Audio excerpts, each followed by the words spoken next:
Rosa Parks and the Montgomery bus boycott. No. The blacks were required to get on the bus in front to pay their bus fare, then get off the bus and re-enter through the back.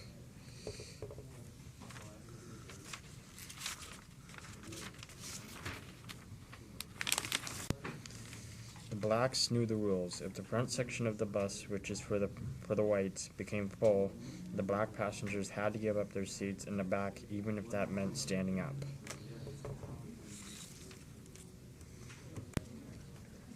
Not a lot of people knew that before Rosa Parks refused to give up her seat.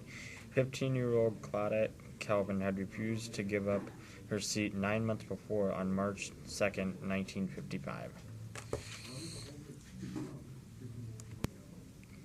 It was 9 months later, on December 1st, 1955, when Rosa Parks openly refused to give up her seat, that it would capture people's attention and be written in the history books. Claudette stated, "She made something out of what I started." Even when the bus driver threatened to call the police when Rosa didn't give up her seat, she remained seated.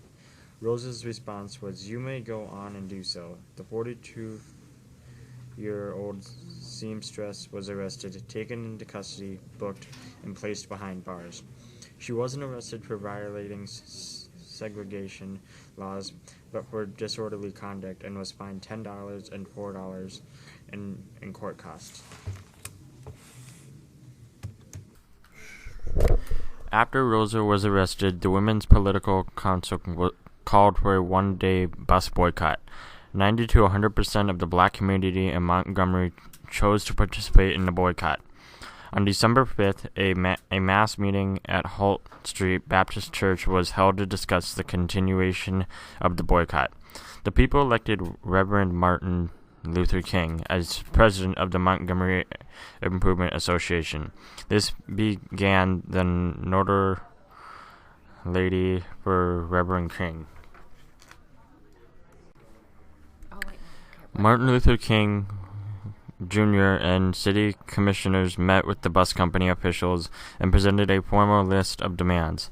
The demands were not met, and the Montgomery black residents stayed off the buses through 1956.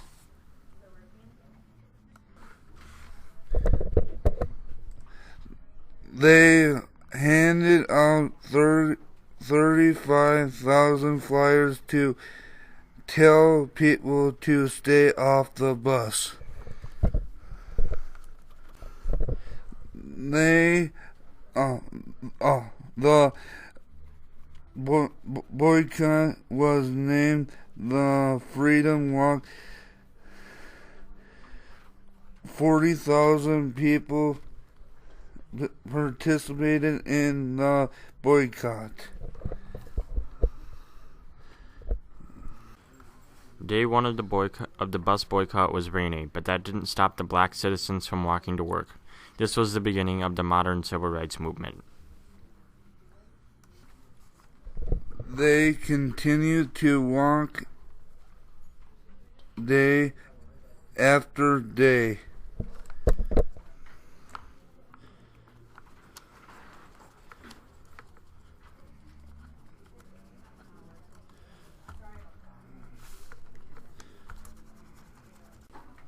Some blacks even tried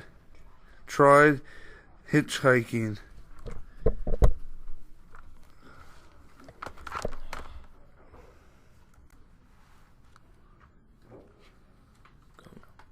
They handed out flyers telling the residents where to meet to get a ride to work.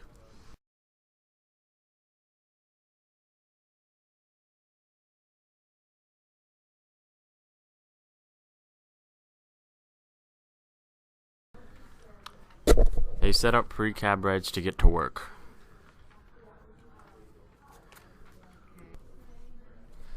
They had cabs for black citizens of Montgomery to ride.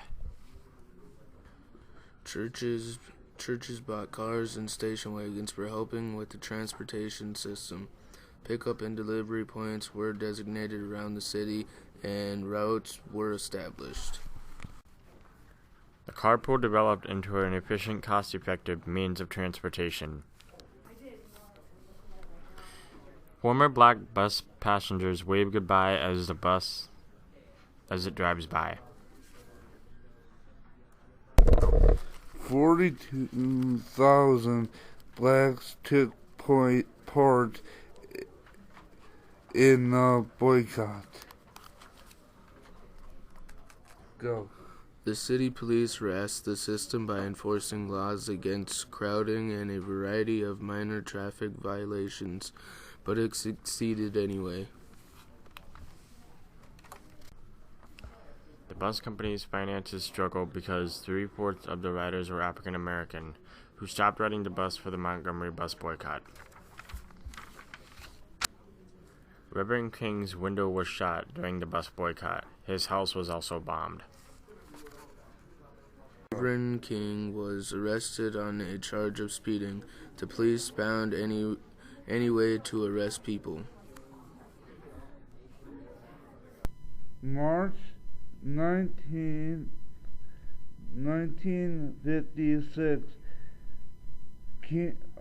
Dr. King is indicted as a leader of the boycott and ordered to pay $500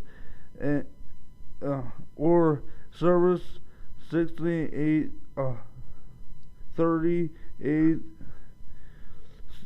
6 days in jail.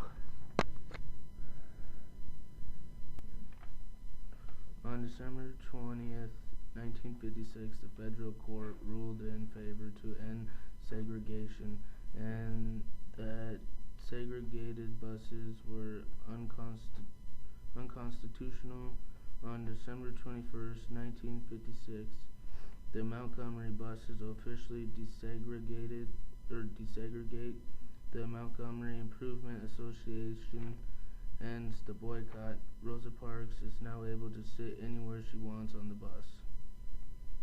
Rosa was also quoted as saying, "I didn't get on the bus with the intention of getting arrested. I got on the bus with the intention of getting home." The outcome of the bus boycott was that any person could sit on the bus in any seat of their choosing. It took 381 days, but the outcome was that African Americans were able to return to the bus. A plaque entitled "The Bus Stop" is at Dexter Avenue and Montgomery Street, the place where Rosa Parks boarded the bus.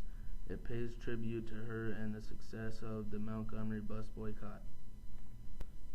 The number 2857 bus on which Rosa Parks was riding before her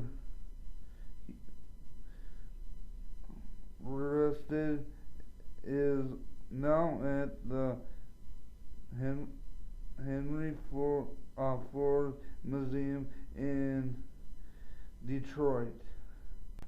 Rosa Parks, beloved mother of the civil rights movement, died on October 24, 2005.